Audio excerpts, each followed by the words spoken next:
Dear students, अस्सलाम वालेकुम। आज बायोलॉजी में एक टॉपिक डिस्कस करेंगे, किडनी फेलियर। किडनी जब फेल हो जाते हैं, गुर्दे जब फेल हो जाते हैं तो इसको किडनी फेलियर कहते हैं और इसको रीनल फेलियर भी कहते हैं। When kidneys no longer able to filter waste, यानी जब ब्लड में जो वेस्ट एकमुलेट हो जाते हैं और वो जाके किडनीज में फिल्ट्रेट होते हैं, तो किडनीज ये फिल्ट्रेशन नहीं कर पाते और ये कम्प्लिकेशन किडनी फेलियर होती है। सो टॉक्सिन अकमुलेशन इन द बॉडी अकर, यानी चूँकि किडनीज इस काबिल नहीं होती कि वह ब्लड से इन वेस्ट को फ़िल्टर करे, तो एज अ रिज़ल्ट टॉक्सिन या जो जहरीले मादे होते हैं, जो यूरिया और अमोनिया होते हैं, वह बॉडी में अकमुलेट होना शुरू हो जाते हैं और फिर बॉडी की सोजश और सूजन होती है, inflammation and swelling of the body occur होती है। May require medical intervention, dialysis, और इसके लिए मेडिकल इंटरवेंशन या डायलिसिस बहुत ज़्यादा ज़रूरी होती है। डायलिसिस दो टाइप की होती है, उसको अलग वीडियो में हम डिस्कस कर चुके हैं और उसमें ये होता है जो टॉक्सिन होते हैं उनको दूसरे मेडिकल मेथड्स के ज़रिए रिमूव किया जाता है ब्लड से। इसके टू फॉर्म्स होते हैं, अक्यूट किडनी फेलियर होता है और क्रॉनिक होता है। अक्यूट किडनी फेलियर में sudden loss of kidney function होती है, यानी अचानक किडनी की फंक्शन यहाँ पर ख़त्म हो जाती है। इसके साइन और सिम्टम्स में एडिमा होता है या स्वेलिंग होता है, यानी यहाँ पर सूजन होती है और मेनली जो लोअर बॉडी पार्ट्स होते हैं वहाँ पर ये स्वेलिंग ज़्यादा होती है।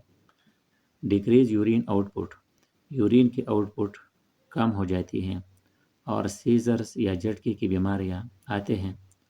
कोमा में पेशेंट चला जाता है, बेहोश होता है और कन्फ्यूजन रहती है, उसको कन्फ्यूज रहता है अक्सर, और हाई ब्लड प्रेशर होती है। तो ये इसके साइन और सिम्टम थे। फिर इसके काजेज़ में डिहाइड्रेशन होती है, यानी पानी की कमी होती है और इसको डिहाइड्रेशन कहते हैं। इस डिहाइड्रेशन की वजह से ये अक्यूट किडनी फेलियर हो सकती है।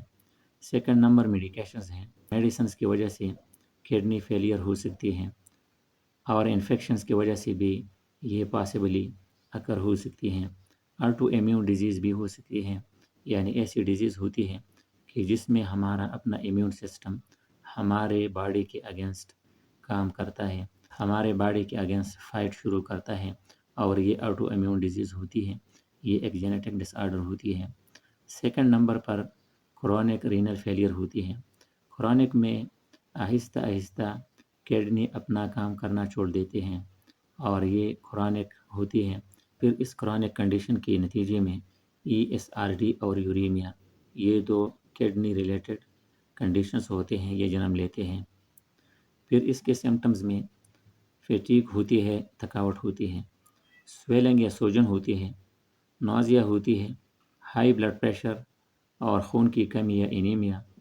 इस तरह ट्रबल स्लीपिंग या नींद नॉर्मल नहीं रहती, ट्रबल स्लीपिंग होते हैं और एबनॉर्मल यूरिन टेस्ट होते हैं जब टेस्ट किया जाता है। फिर इसके काजेज़ में डायबिटीज़ होता है या डायबिटीज़ मेलाइटस जिसको कहते हैं, जो कि शुगर की लेवल नॉर्मल से हाई होती है। हाई ब्लड प्रेशर या हाइपरटेंशन भी इसका एक बेसिक काज होता है।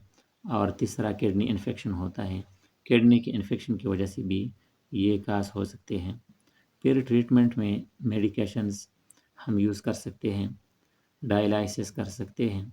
इसके अलावा कंट्रोल डायबिटीज़, यानी डायबिटीज़ मेलाइटस को कंट्रोल करना ज़रूरी होता है और control hypertension, high blood pressure को कंट्रोल करना।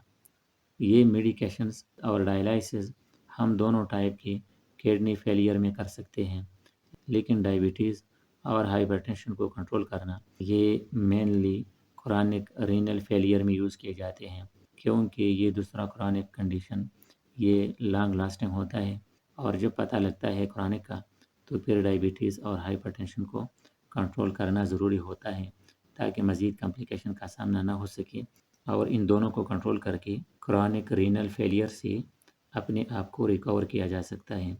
ये आज का हमारा टॉपिक था, किडनी फेलियर्स और उसके दो टाइप्स। Okay, thank you.